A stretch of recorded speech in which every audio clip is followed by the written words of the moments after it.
Hello everyone. आप सभी का स्वागत है क्रिस्टल ऑल के इस ऑनलाइन लर्निंग प्लेटफॉर्म में। आज हम बात करने वाले हैं अपने तीसरे लेक्चर के ऊपर, जिसमें हम बात करेंगे शब्द विचार के ऊपर, जिसमें शब्द के ऊपर बात करेंगे हम लोग। पहले बात करेंगे शब्द किसको कहते हैं। तो निश्चित अर्थ को प्रकट करने वाले वर्णों के समूह को शब्द कहते हैं। ठीक है, वर्णों का समूह होगा, वर्णों का समूह कुछ भी हो सकता है, लेकिन उसका एक निश्चित अर्थ होना चाहिए, तो उसको शब्द कहेंगे। प्रत्येक शब्द का कुछ न कुछ अर्थ अवश्य होता है। और शब्दों का वर्गीकरण, उसके बाद हम बात करेंगे शब्दों का वर्गीकरण के ऊपर। तो शब्दों का वर्गीकरण 5 आधारों पर किया जाता है। पहला है स्रोत या उत्पत्ति के आधार पर। दूसरा रचना के आधार पर। शब्द की पहला है कि स्रोत या उत्पत्ति, तो शब्द की उत्पत्ति कैसे हुई और कहाँ से हुई, इसके आधार पर। दूसरा रचना के आधार पर, शब्द की रचना कैसे हुई है। ठीक है। चौथा प्रयोग के आधार पे। पांचवा अर्थ के आधार पे। उसके बाद है विकार के आधार पे। विकार मतलब होता है चेंज।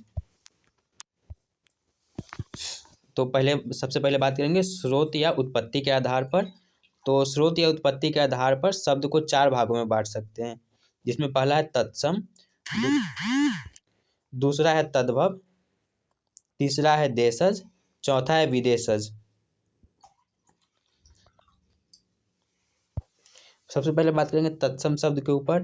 तत्सम शब्द तत् और सम शब्द से बना है। तत् का अर्थ होता है उसके तक। ठीक है, यानी उसके समान।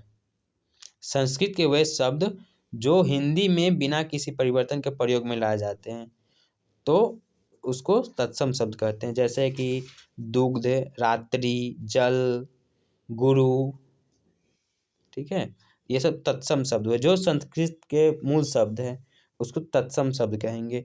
दूसरा तद्भव शब्द। कुछ शब्द होते हैं जो संस्कृत से उत्पन्न हुए हैं, लेकिन क्या है, तो उन्हीं से विकसित हुए। जैसे कि दूध शुद्ध संस्कृत शब्द हो गया, उसके जगह पर हम क्या यूज करते हैं, दूध। अग्नि तत्सम शब्द है, उसके जगह पर हम उसका तद्भव रूप आग यूज करते हैं। जैसे फिर हो गया सर्प है, तो सर्प के जगह पर हम सांप यूज करते हैं। पत्री है, ठीक है, तो पत्र के जगह पर हम पत्ता यूज करते हैं। ठीक है, तो तद्भव, जो तत्सम शब्द के बिगड़े रूप को तद्भव शब्द कहते हैं। उसके बाद आता है देशज शब्द, जिसकी उत्पत्ति देश में हुई है।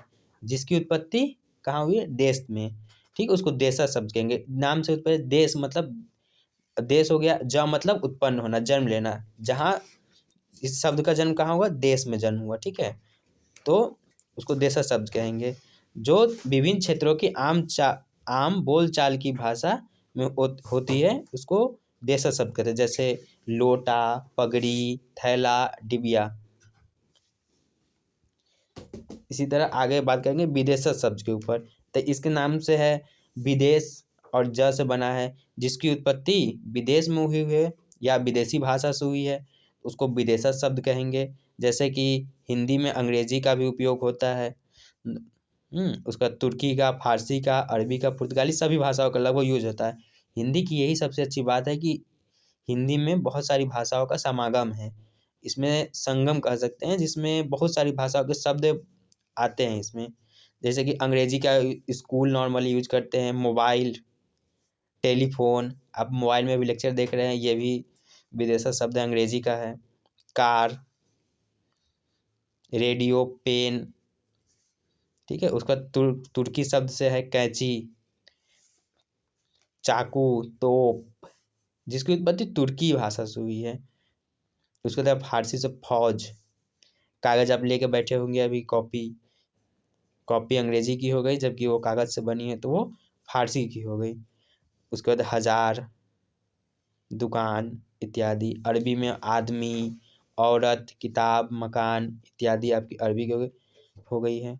ठीक है, तो इस अब कुछ उदाहरण देखेंगे हम तत्सम तद्भव के। जैसे कि तत्सम में सर्प है, तो उसको हम तद्भव में क्या कहेंगे, सांप कहते हैं। तत्सम में अर्ध है, तो उसको आधा कहते हैं। चंद्र है, तो उसको चांद कहते हैं। तत्सम में कबूतर को क्या कहते हैं, कपोत। मतलब कि संस्कृत में कबूतर को कपोत कहते हैं। इसी तरह तत्सम में दंत हो गया, तो उसको दांत कहेंगे। इसी तरह शिक्षा है तो तत्सम में उसका शिक्षा रूप है, जबकि तद्भव में सीख हो गया। लेकिन भाषा का एक भाषा को आसान बना दिया गया है। उसके बाद आती है बात रचना या बनावट के आधार पर शब्द के भेद। तो उसमें बात करेंगे हम लोग शब्द रचना या बनावट के आधार पे शब्द के 3 भेद होते हैं, रूढ़, यौगिक और योग रूढ़। तो रूढ़ शब्द किसको कहेंगे? रूढ़ का मतलब होता है कि जो पहले से चला आ रहा है या चाहे जिसका खंड ना हो सके। रूढ़ मतलब जड़, मूल। ठीक है, जो शब्द किसी अन्य शब्द के मेल से ना बना हो और उसका खंड करने पर कोई अर्थ ना निकले, उसको रूढ़ कहते हैं। जैसे कि दाल, छोटा छोटा शब्द है, दाल, घर, जल, ये सब रूढ़ शब्द हो गए आपको। जिसके खंड करेंगे, दाल का घर खंड करेंगे तो दा अला हो जाएगा, इसका कोई अर्थ नहीं निकला। जबकि यौगिक के शब्द क्या है? यौगिक शब्द जो बना है आपको योग से बना है, योग का विशेषण है यौगिक। तो योग का अर्थ होता है जुड़ना। तो जुड़ना दो या दो से अधिक शब्दों को जब जोड़ देंगे तो वो यौगिक शब्द कहलाएगा। ठीक है, तो इन शब्दों में रूढ़ हो सकता है। इसके अतिरिक्त 2 शब्दांश हो सकते हैं, जैसे कि यौगिक शब्द में उदाहरण देखें तो अनपढ़, अन उपसर्ग बना है, अन उपसर्ग है। उपसर्ग उपसर्ग और प्रत्यय पे हम आगे बात करेंगे। अभी अन उपसर्ग है, जो पहले लगे उसको उपसर्ग कहते हैं। तो यहाँ अन उपसर्ग लगा, उसके बाद पढ़ जो है एक रूढ़ शब्द लगा, तो उससे बना अनपढ़। ठीक है, उसका गुणवान बना, गुण शब्द है, वान प्रत्यय है, जो प्रत्यय बाद में लगता है उसको प्रत्यय कहते हैं। उसके बाद देखिए इसमें क्या है कि यौगिक शब्दों की रचना उपसर्ग, प्रत्यय तथा समाज के द्वारा होती है। यौगिक शब्दों की रचना मूलतः किसके द्वारा होती है?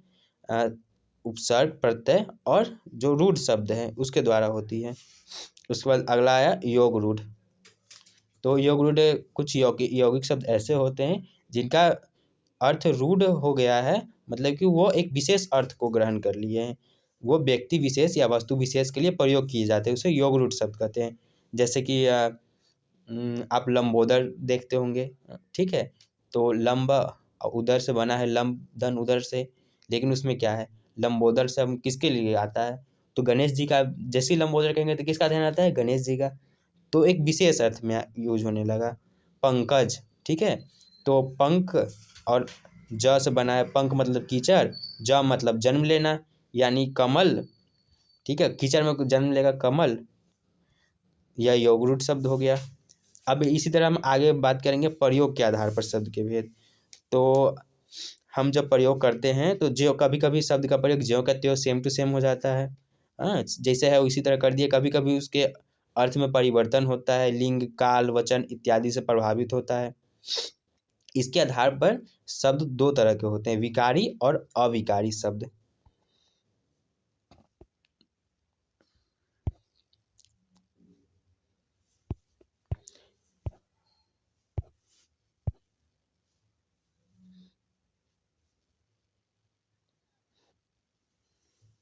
तो इसमें सबसे पहले बात करेंगे विकारी शब्द क्या है। विकार मतलब क्या होता है? विकार मतलब होता है परिवर्तन। जो शब्द वाक्य में प्रयोग किए जाने पर लिंग, वचन, काल और कारक आदि अपना रूप बदल लेते हैं, वे विकारी शब्द कहलाते हैं। जिसमें परिवर्तन होगा उसको विकारी शब्द कहेंगे। इसके 4 भेद होते हैं।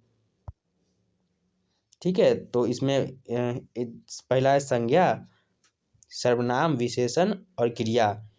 प्रयोग के आधार पर इनका रूप बदल जाता है। जैसे संज्ञा में बच्चा, बच्चा एक संज्ञा हो गया, तो उसका रूप कैसे बदला? बच्चा, बच्चे, बच्चों। इसका लिंग वचन के आधार पर बदल गया। सर्वनाम में वह, वे, उनका, उन्होंने, ये भी बदल गया। इसी तरह अब बात करेंगे अविकारी। क्रिया में है आता है, आते हैं, आएंगे, आए थे। इस तरह से रूप बदलते रहता है। जबकि अविकारी शब्द में क्या है? और विकार, जिसमें परिवर्तन न हो। ठीक है, जिस जिस शब्द में रूप, लिंग, वचन, काल, कारक इत्यादि से कोई परिवर्तन न हो उसे अविकारी शब्द कहेंगे। इसके भी 4 भेद होते हैं, संबंध बोधक, क्रिया विशेषण, समुच्चय बोधक, विस्मयादि बोधक। तो क्रिया विशेषण में जैसे कि क्रिया विशेषण किसको कहेंगे? जो क्रिया की विशेषता बताता है।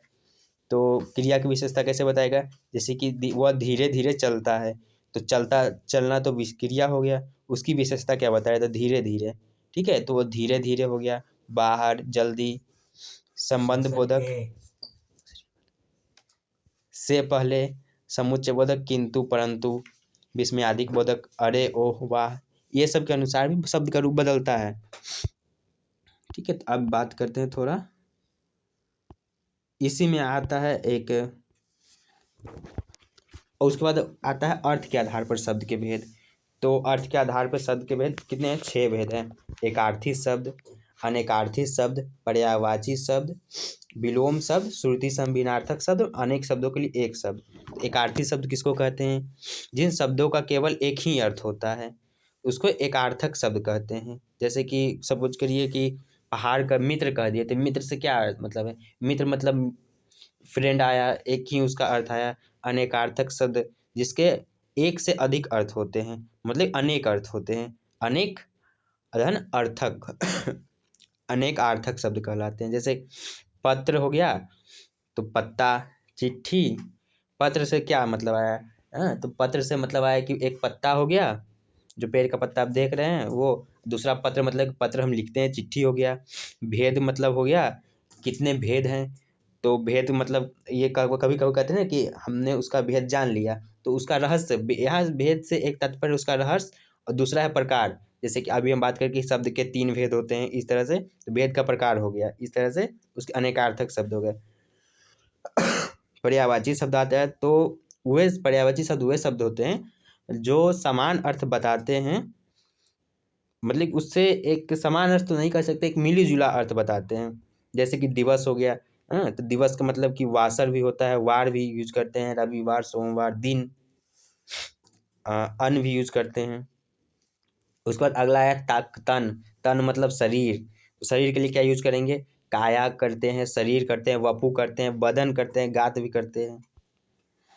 उसके बाद आता है विलोम शब्द, जो शब्द एक दूसरे का विपरीत अर्थ प्रकट करते हैं उसको विलोम शब्द कहते हैं। जैसे कि इसमें बताएगा कि एकदम उल्टा अर्थ व्यक्त करेगा। जैसे कि आय, आय मतलब इनकम, कोई चीज़ आ रहा है, ठीक है, पैसा आ रहा है। व्यय मतलब पैसा खर्च हो रहा है, ठीक है। वरदान मतलब कि आशीर्वाद जो मिला उसको वरदान कह दिएगा, जबकि अभिशाप मिला उसको शाप मिल गया।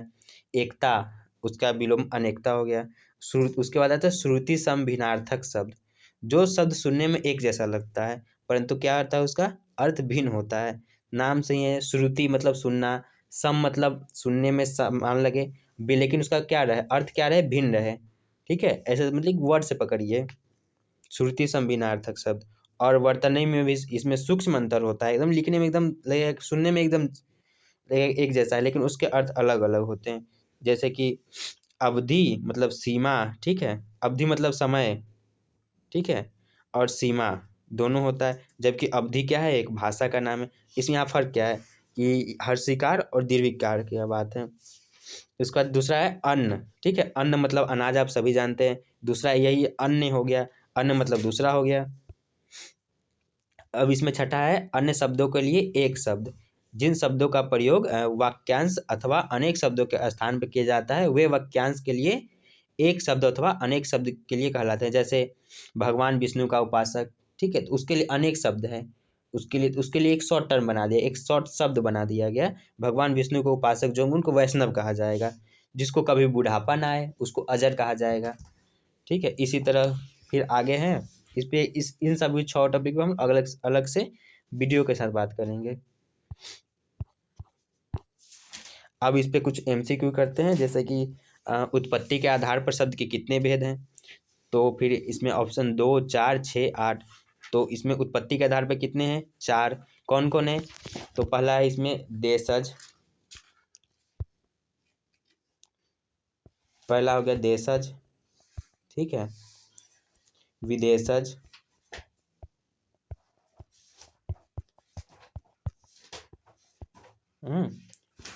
तब उसके बाद तत्सम,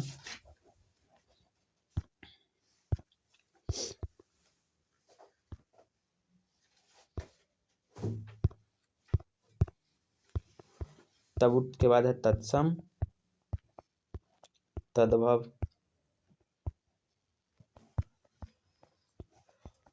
ठीक है। तो उत्पत्ति के आधार पर शब्द के कितने भेद हो गए? तो 4 भेद हो गए। कौन कौन? तत्सम, तद्भव, देशज और विदेशज।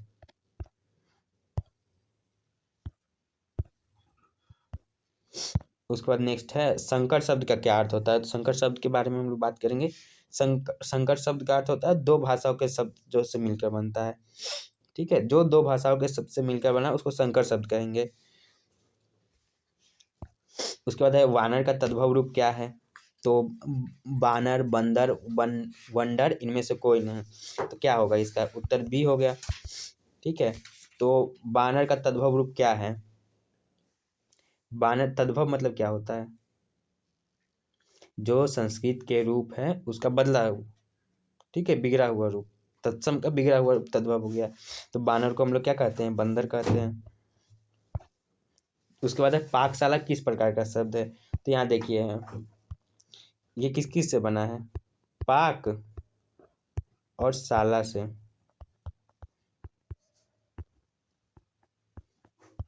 ठीक है, तो यहाँ दो निकल के आया, तो क्या हो जाएगा, ये यौगिक शब्द हो जाएगा। पाकशाला से हम लोग, जहाँ पाक मतलब जहाँ खाना पके, उस शाला मतलब घर। तो जहाँ जो खाने बनाने के लिए घर हो, पाकशाला यानी किचन।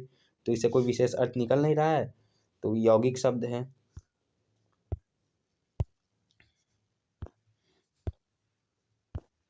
उसके बाद नेक्स्ट है जिस शब्द के कई सार्थक खंड हो उसे क्या कहते हैं।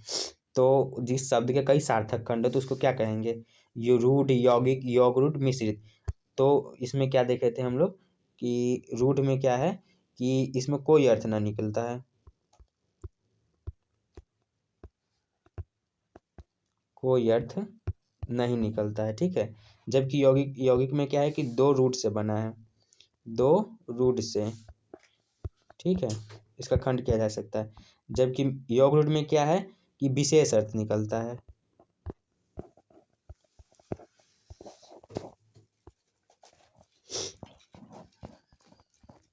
जो यौगिक शब्द है उसके विशेष अर्थ निकलता है।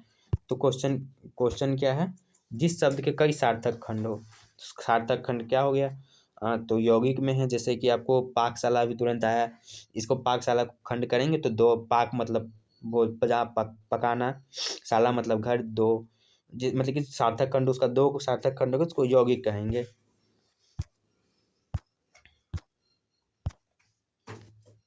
और ये हमारा नंबर है, जिस हेल्पलाइन नंबर जिस पे आप कांटेक्ट कर सकते हैं, या फिर CUT बैच ज्वाइन करने के लिए आप हम लोग को मैसेज कर सकते हैं।